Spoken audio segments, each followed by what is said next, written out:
Vigamox today. And let's go ahead and get on started with AweAwe versus Vigamox, aka Sigrun, from the Fort Discord.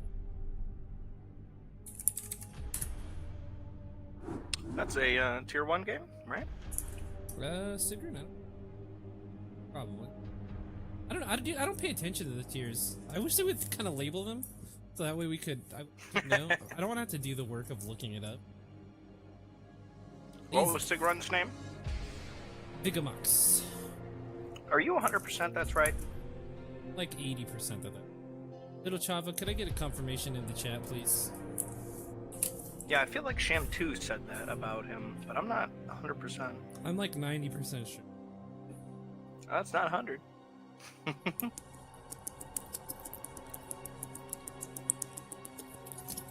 Yeah, it is. See? I told you. I told you it was Sigrun. Alright. And he goes by Soggy T. What? Soggy T? What are you talking about? If you look at the tournament brackets under tier 1, there's a Zerg. His name is Soggy T, and his Discord name is Vigamox. Oh, like, no. if you mention him, you at Vigamox, but his VNet or whatever is Soggy T. Because it's Tisagi. It's so stupid. Oh my god. It's Tisagi, but backwards. Yeah. Alright, well, Stacy, I don't know who the fuck you are, but get the fuck out of my channel. Let's go ahead and hop on into this replay. It's gonna be AweAwe versus Sigrun. Now, how could you boot Stacy like that? I don't even know who that is. That's rude, man. No, that's not rude at all. It's rude that they jumped in my game. Her mom has got it going on, I'll have you know. Yeah, but this wasn't. That was just regular old Stacy. Okay? Stacy doesn't have shit going on. If her mom can grab the spotlight like that, Stacy's like one homely motherfucker.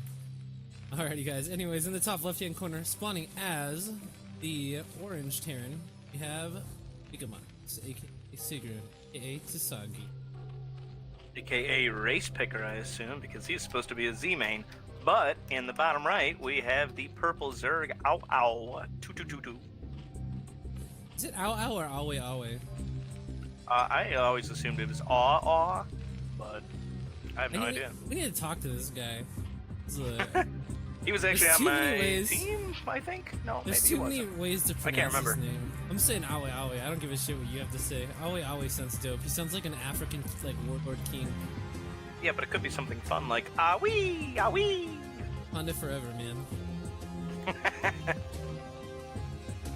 Shh, don't tell anybody the secrets, alright? Alrighty, guys. Well, looks like we're getting off to a non-cheesy start so far. Nothing too crazy going on. We have our overpool, which is a funny bit. About to say. It's not cheesy. It's a funny build to play in this. Definitely a pressure build, for sure. Yeah, but 9-pull is so much stronger than this, right? Like 9-pull, you actually can get some damage done most of the time. Overpull is like, I don't know. I think overpull is just. It might be that AweAwe was predicting some kind of like 8 racks pressure or something like that, because it is a 2-player map, and so if there was a good map to do it on, you know, knowing where your opponent spawns so you can get your units to your opponent's base instantly is a pretty nice little way to choose a map to do cheeses on. But no, I feel like 8 racks is kind of a weak strategy anyways. Like you can defend it pretty easily with just drones and good micro. So I don't know. Yeah, because I mean, look, we are going for. I know we are going for 6 slings. I don't know. This is funky, man. I don't know. I don't like overpulls. Sigrun even Well, you're not the in lanes. tier 1, buddy. Oh wow, it's hurtful. Wow, get out of here, BossRoss. That's rude. Dude, I'm gonna tell my mom, and she's gonna tell your mom. You're gonna be in trouble. Yeah, but she's got nothing on Stacy's mom. Yeah, well, that's true. Take any excuse to talk to these mom. Alrighty, here comes our 6 slings. There's already gonna be 2 Marines up on the top of it.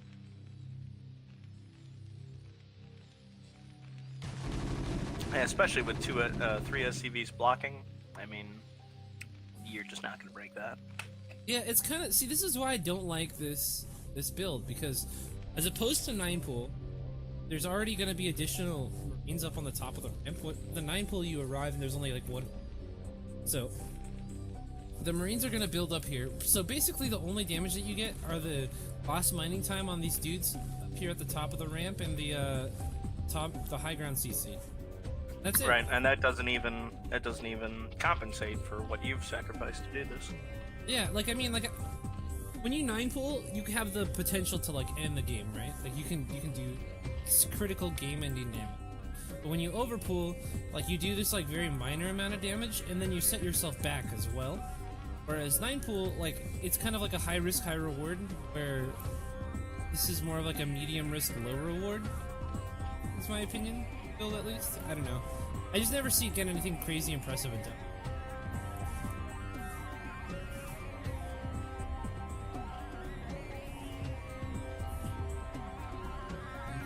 So, we have the low ground move out now for Sigrun to try to secure his expansion here.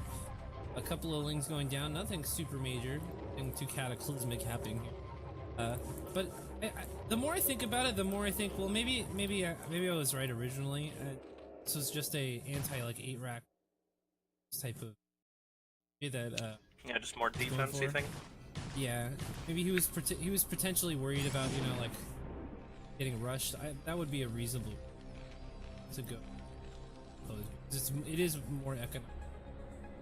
If AweAwe doesn't feel comfortable making those like early all-in attacks, not like his style, then the 9 doesn't come.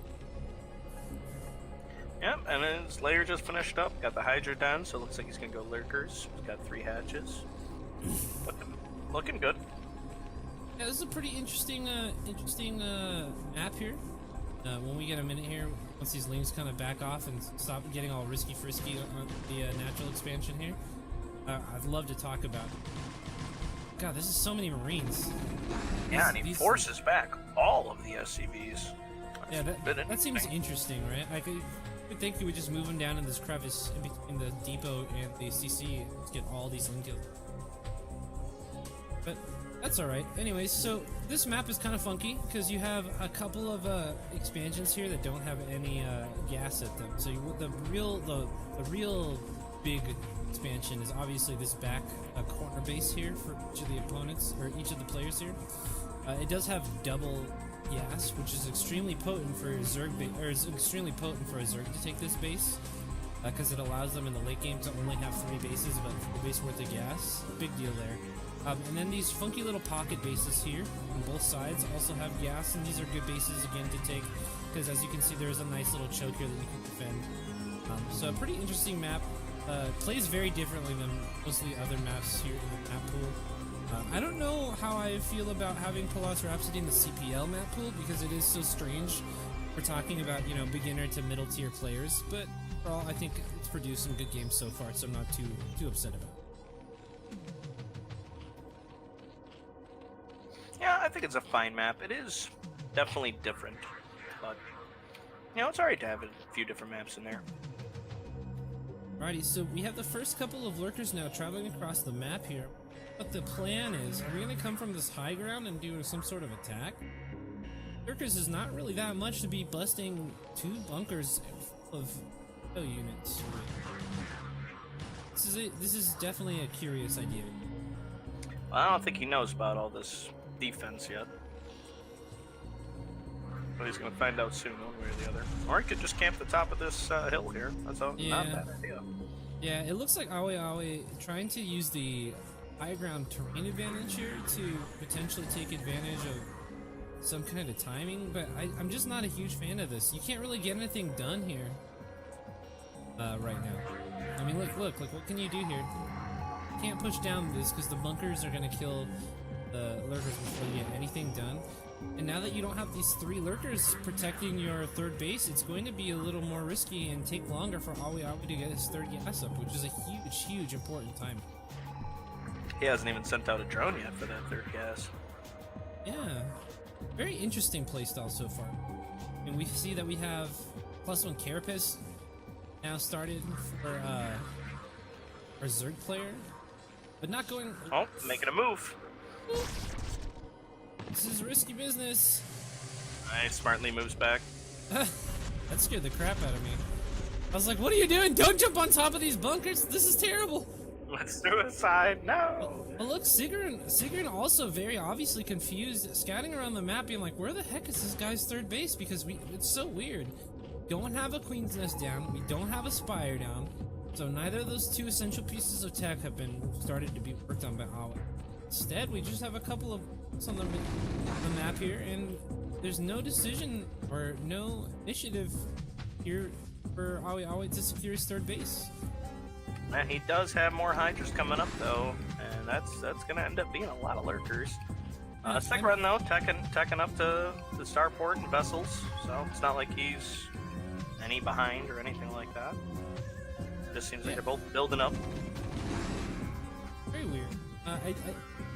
My assumption is AweAwe is just trying to go for a really very powerful lurker bust. I don't like that style of play, but I could see how it might be appealing. Like personally, I'm fine with it like other people do. I don't like playing that kind of play style. But yeah, it's just weird. I don't know, especially here, the kind of the funky gas positions. I would have liked to see this third base go down a lot sooner, so that way AweAwe could get his Nidus up and protect it better, because these bases are kind of hard to defend. They're very far away from the natural, like other third bases in standard. Well, you can't even get a Nidus up unless you get a Queen's Nest and Hive. Yeah, that's what I'm saying though. I'm perplexed by this build here. We're getting our Spire up, so that's good. Spire, very obviously extremely important build, so you can start making all scourges to help build up science vessels. We do have a single dropship being produced by Sigrun ahead of going single. Yeah, okay, ahead of going for the science vessel. This kid's gonna get scattered by a Zergling Joe here. Maybe into what's going on, but are they position? Yeah, we have 4 lurkers here at the third base here. Just a buttload here at the natural mansion.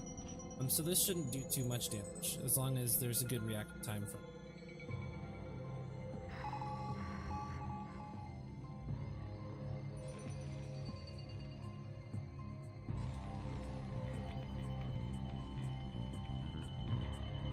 Alright, so what is the plan as Sigrun? It looks like his high ground is like pseudo-contained, but he does have a good number of tanks on the field. Are you trying to leverage those tanks right now then to get onto the field and start pushing the lurkers back, or what are you trying to do? Well, I think I'd be going up and pressuring. I mean, at this point, he's got, what, 4 control groups of Medic Marine? He's got Vessel, Dropship, tanks. He's got all the pieces to do something. And with the Hive just starting, I'm not really sure how you defend this without Defilers. Well, the thing is that there aren't any tanks with this push. This is kind of interesting.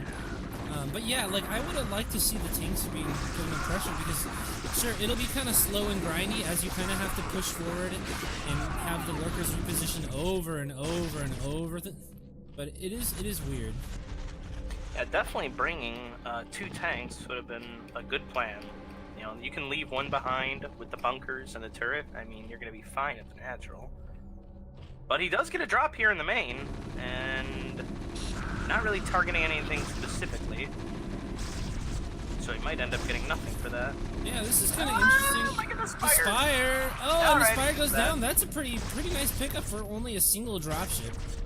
Double drops are like way more intimidating usually than this. A lot of times single drops can just, beaten up by a couple of Zerglings. So getting a Spire for just a couple of bio units really not bad at all. In the meantime, though, we do have more lurkers being positioned on this high ground, and there's a significantly lower amount of defenses here at the natural expansion, although I don't believe this is going to be bustable, especially not with a small number of Zerglings here. But this drop has forced the lurkers out of position at the front here, and I think this could definitely be busted as long as Zerg is paying attention. But it's like being taxed a little bit in a couple too many places at once. And wow, we have a huge lurker move out now at the natural expansion, pushing forward. Is this wise? I don't think so, man. These lurkers are going to be pretty much forfeit. Well, at least he moved it back. He didn't lose a single one. Only the Zerglings. lurkers get out. I mean, that was a lot of Zerglings, but just Zerglings nonetheless. Yeah, but I mean, you traded for a couple of Marines here. Looks like. I mean, that's not terrible. It was a lot worse than I thought, or it looked a lot worse than I thought. Did he get a tank? Two. It's like four, right? 2 tanks? Yeah, so he got 2. Yeah, looks like That's it. not horrible. Yeah, no, that's pretty damn good. Things are with lemon squeezy for resources, guys. Right, and yeah, with the Terran only on 2 gas, tanks and vessels are very expensive for your gas count. Losing any sort of gas units is really bad. It really hurts. Man, those fast carapace upgrades that AweAwe was working on have been working wonders, though. Have you seen how these lings have been trading with the Marines here? At the Zerg Natural? Yeah, well, just in general, but yeah, at the Zerg Natural. I mean, because just up until recently, +1, or it was on +1 for attack on the Marines here, and the Zerglings are staying alive for forever, getting tons of damage. Yeah, they've certainly done a fair job. Hasn't been bad. Marines there got decent upgrades though too. 2-1. Alrighty, so we have Plague now on the way for Defilers. Defilers in good defensive positions. Well, one Defiler in a good defensive position for the third. There isn't a very large cloud of these science vessels up here because Sigrid has instead been going for a more bio-heavy play here with expansions coming up as well. We do have a group of Zerglings incoming on this third base here. Is this bunker populated? No, there really aren't that many Marines here. No, it's not. Oh, but he doesn't send them all, he just sends a few. Yeah, just to check it out, and now those Marines are gonna be able to defend that. You have some lurkers on the way to assist with that bust. In the meantime, Sigrid now positioning siege tanks outside of the third base for AweAwe. We do have a Defiler dropping a swarm, so those guys are going to be safe for now, but Irradiates are very decent at cleaning up lurkers in smaller numbers. Alrighty, and the bunker goes down, so this third base is going to get some denied mining time for a little bit here. We do have an army swinging up to clean this up, so not a crisis or anything like that, but this is going to delay a decent amount of mining time for an okay investment here by AweAwe, especially with these lurker spines getting a bunch of work done here. So, overall, I think not bad. I am very worried about AweAwe's third base, though, as it is just being totally sieged up here. We do have a Nidus Canal with additional Defilers coming through here, so we have another swarm to protect these guys. So AweAwe going for that Infinity Dark Swarm defense here, and even sending the Defiler through here so Sigurd can't irradiate from the radiate. Yeah, that's cute. I like that. Yeah, I like that move. Very smart. In the meantime, though, AweAwe's Terran opponent is on 4 bases, and this is a large number of bases for Terran. If AweAwe doesn't bust one of these bases soon and clean up a large number of SCVs, he's going to be in a serious position here where he's unable to get anything done because the Terran player has just infinity money. I mean, look at Vigamox's bank already. Yeah, it's huge. 4,000 minerals. We do have a counterattack moving up on the Terran third again. AweAwe does have a very interesting style. Very aggressive with lurkers here with a minimal defense at the third base. I kind of like what's going on here so far. I don't know if he knows about the 4th base yet, but if he picks up on that as well, that could be both fresh bases going down here. In the meantime, though, we do have a bunch of Defilers getting irradiated here at the third base once again. This is starting to become an issue. AweAwe is starting to really seriously bleed a bunch of units. And now we have a drop here in the bottom right-hand corner being covered up by my replay progress and everything like that. Oh my gosh, this is so annoying. Blizzard, can we just... full double drop, too. Here, let me show you. Okay, well, shit. Dude, it took me so long to get this get this UI uncovered for this drop. Like, it finished up before I was able to get it done. But yeah, that was a very, very easily held drop. Very interesting. Yeah, he's just had lurkers sitting there for forever. He knew this was coming. That's some good defense. Oh, and now he's got Scourge coming in just to blow him up. Forget about it. No. Boom. Oh, no, Marco, Now oh my coming down gosh. on the natural. The Scourge just derping out there, just standing in front of these science vessels doing absolutely nothing. Meantime, we do have more lurker pressure at this third base. Man, AweAwe doing a really good job keeping presence on the map despite being under some serious amount of pressure at the third and natural expansion here. But this is getting very, very serious now. Large cloud of these science vessels building up here. It's going to spell doom for AweAwe if we can't get a nice plague off and some like mutas in here or something, because this is getting to that point. There we go. Really nice plague on the science vessels. There's that plague. And we need to get an essential Darkstorm down right now. The last lurker's about to go down. Oh my gosh, and it misses. Oh, this lurker's gonna die. die. Anyway. Oh man, this is very scary now. More lurkers now being brought over from the third base. Yeah, he has defilers and one lurker left at the third. But ultras, the cows are coming out. Dun, dun, dun. With a ton more Dun, in dun, production. dun. Actually, just a couple. Hey, three, when you're talking about ultras, 3 is a ton, alright? Yeah, well, he's gonna have 8. And they are 5-1. They are huge. He's been working on that carapace the whole game in preparation for this moment, I presume. Yeah, this is interesting. And it really is a shame that he never saw this fourth base. This fourth base has just been mining freely forever. Oh, he just now scouts it with like no defense, too. Alrighty, yeah, well, the lurker's trying marine. to be cleaned up here now. Looks like it's gonna be doing, it does a reasonable job, although there are some losses here for Sigrun.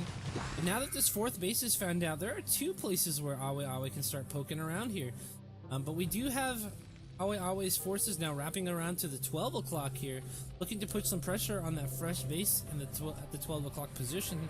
We do just have a ridiculous number of these damn science vessels, and they really need, like, even just like 2 hydralisks here would be so helpful at this point, because you'd have to go home and repair all those. You know what I mean? Even a single muta would be completely fine. Yeah, well, single muta is like the dream answer. Oh man, these irradiates now, irradiated ultras cleaning up cracklings. Oh, yeah, you have got to separate those and hold position them. These Especially traitors, if you sit them next to each other, they doubly radiate each other. oh my You god, can actually kill them. all these cracklings just getting blown up. Oh my gosh. Even his non-irradiated ultras lost over 100 health. Yeah, I mean, free. these ultras have a Oh ton of my armor, goodness. but there is a ton of biological units here. I think they're still on +2, so having that +1 armor advantage is pretty nice. Yeah, so these are going to be a little bit more durable than your typical ultralist, but there's really nothing here at the natural expansion. Stop Vigamox from going deep into the main now. And we do have a giant ultralist counterattack wrapping around after cleaning up that 12 o'clock. This is looking like an extremely successful attack here. These ultras still fairly healthy, but here we go, base trade time, boys. And I never really want to be in a base trade scenario where I'm fighting against the Terran player with only ground units, so yeah, I don't know, this is pretty scary. Alrighty, some fresh ultralists now. I don't think this favors the Zerg at all. Well, some fresh Terran is ultralists eventually just gonna popped clear out, those but guys up. man, there's just this massive clump of Marines here, and the AI are really just failing these ultralists here. Having an extremely hard time getting anything done at the natural expansion. But in the meantime, Ultra's now starting to clean up the natural expansion here for Vigamox as well. Ah! I'm so worried, man. It's time to eat those Ultralists up, dude. They're just gonna pop otherwise. Oh my god, the assault continues as we're getting into Vigamox's main now. We do have a contingent of units here with a tank, but I mean, let's see. These Ultras, yeah, they're pretty bruised here. Should get cleaned up, I think. Oh, we got one fresh one, though. 2 fresh guys in here. And all of a sudden, Sigrun's production is going to be campable here. Yeah, his macro's kind of been slipping at those barracks there. I mean, he has a ton of money, and he's 90 supply away from being maxed. Look at this! Look at this single vulture unable to Oh be my hit god. by the Ultras. And they're just derfing out, getting killed slowly. Yeah, Yeah, also, I would have loved to see him shove some Marines inside the middle of those barracks there. Ultras can't get in there either. Alrighty, now a good number of bio units still making their way up into the main base now for AweAwe. Don't really have too many replacement macro hatcheries going down here. Looks like AweAwe realizing that he is out of gas. Vigamox takes the series, or not takes the series, the first game of the series, 1-0. Oh man, Yeah, that was a pretty cute base trade scenario there at the end. Oof. Yeah, very interesting. AweAwe's playstyle is so weird. I like it that he goes for those early upgrades. Because, I mean, the whole time his units are getting a lot more value because they are taking way less damage from the Marine count. And especially when you're talking about Marines, armor upgrades make a significant difference because they're a high fire rate, low damage type of unit. But, I feel like he really needed to get on that third base earlier so he can get himself then on a fourth base. And it was just like the economy, you know, was weak because of that. I don't know. I think you can still do it where you go with this mass lurker style, but I think AweAwe really needs to prioritize getting a third base a little bit. So as a Zerg, where would you suggest taking a fourth on that map? Just take the mineral only. I'd take the pocket base as your third, and then go for. I would really try to get the bottom close left. corner. Yeah. Because I'm or super greedy. you go bottom left and the 3 o'clock across from each other. I don't know, man. I like a lot of gas. I like me. Well, I would think the pocket there on the 3, and then just going straight up to the top right would be better. The top right puts you. I don't know. It's such a close a push position though. I don't know, man. It's such a weird map, and I'm definitely not the guy to give you a good answer. But that's kind of why I think Polaris or absolutely is a funny map for CPL. Honestly, it's a very complicated map. It is, and I'm actually not a fan of it. I have it vetoed on my ladder list. Let's go ahead and get into game number 2. This is going to be again going in for Sigrun versus AweAwe. It's going to be on a much more standard map. We're going to be going to Circuit Breaker, and hopefully we see AweAwe take a little bit of a faster third base. I think that if he does that, he'll be in a much better position when he's going into these like base trade scenarios. Have a much larger army of ultralists, be able to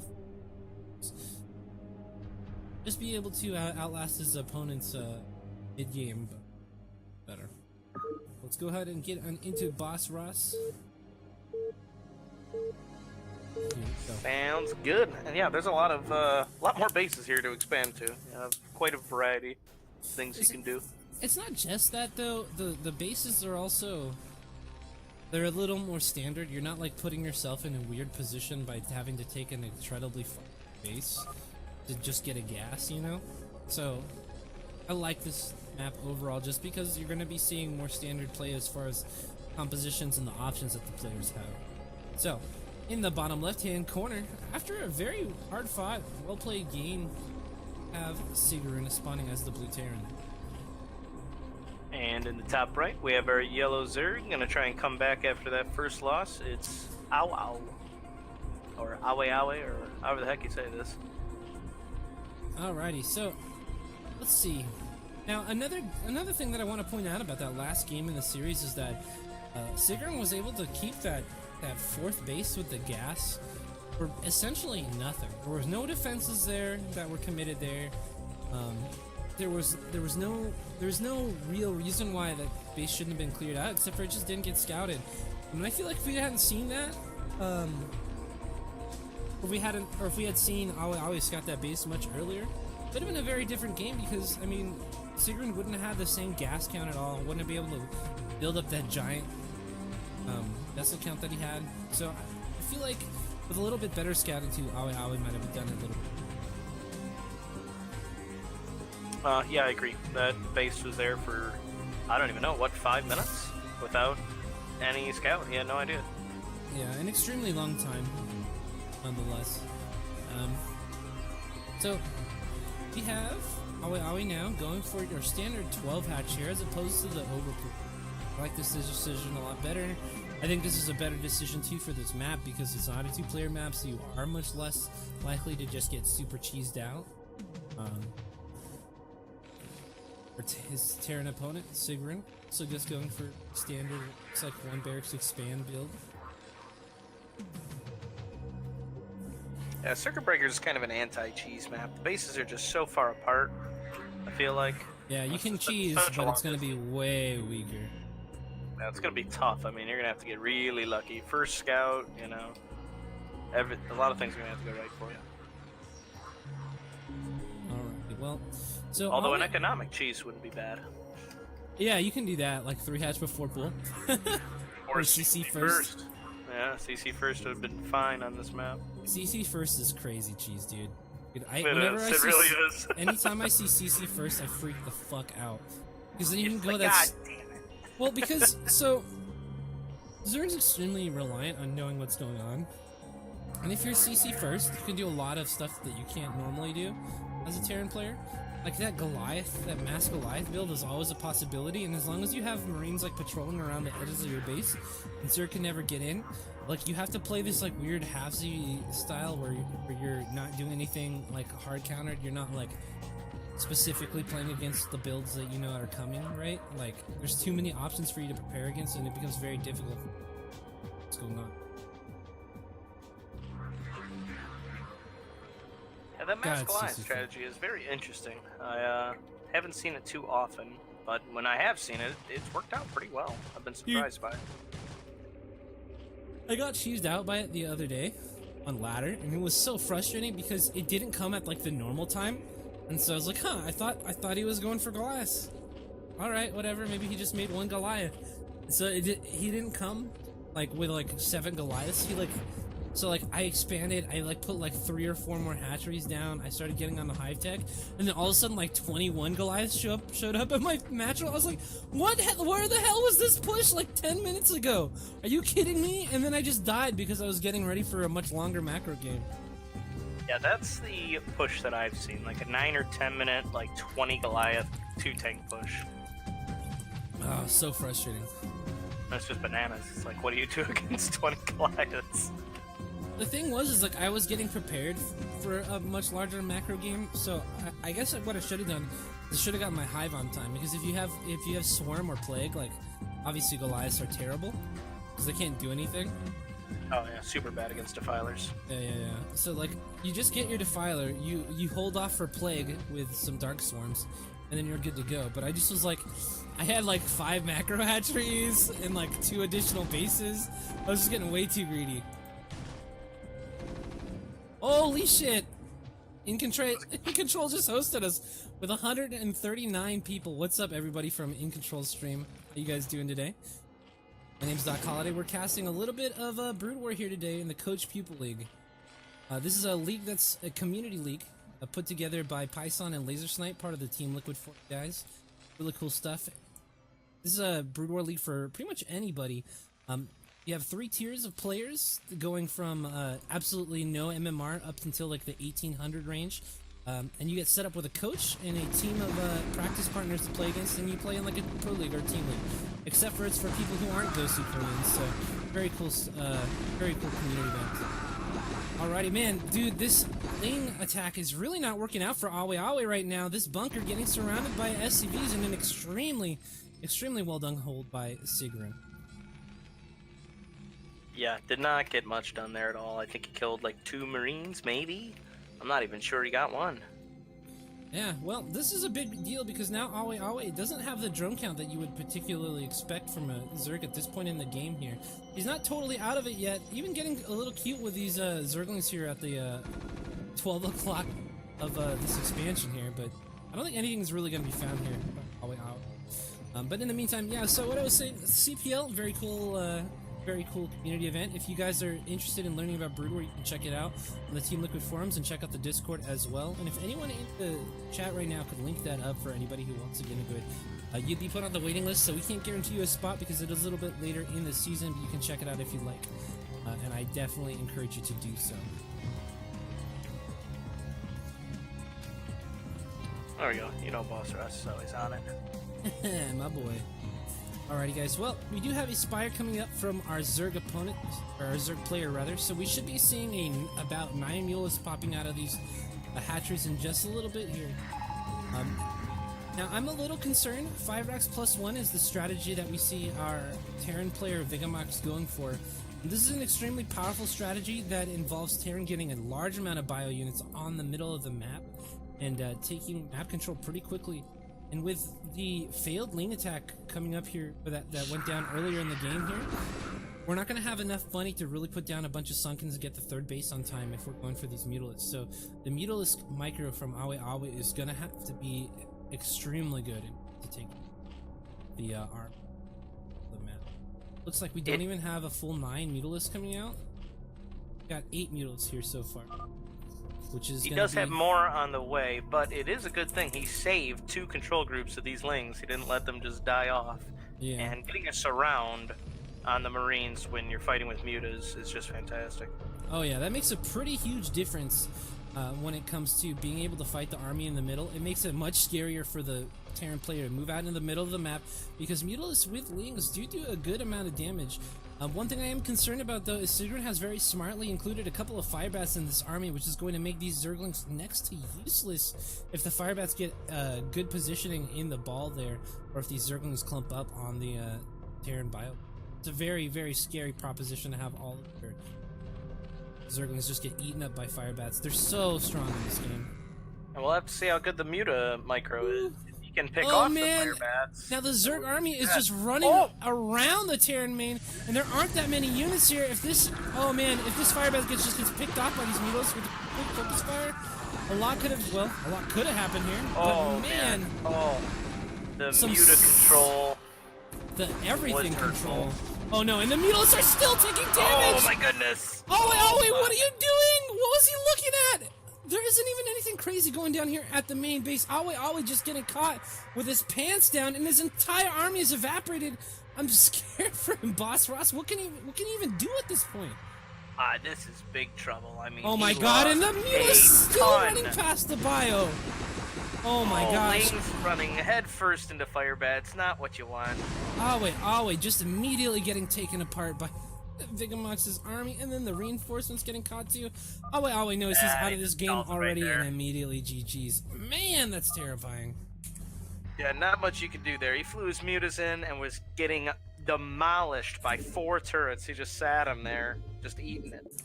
Man. That was rough to watch. That is super rough. Well, thanks again to Jeff in Control Robinson. Guys, really cool streamer. I don't really feel like I need to explain who that is, but in case you didn't know, In Control does stream on Twitch. Check him out if you haven't already. Although it does feel kind of silly promoting In Control on my stream of a very small stream here. But anyways, man. AweAwe getting taken apart in that series a little bit, especially that second game. Felt like his confidence might have been rocked a little bit going into that second game, because man, those are the type of mistakes that I don't even expect to see at like tier 2 very often. Yeah, that was a rough one.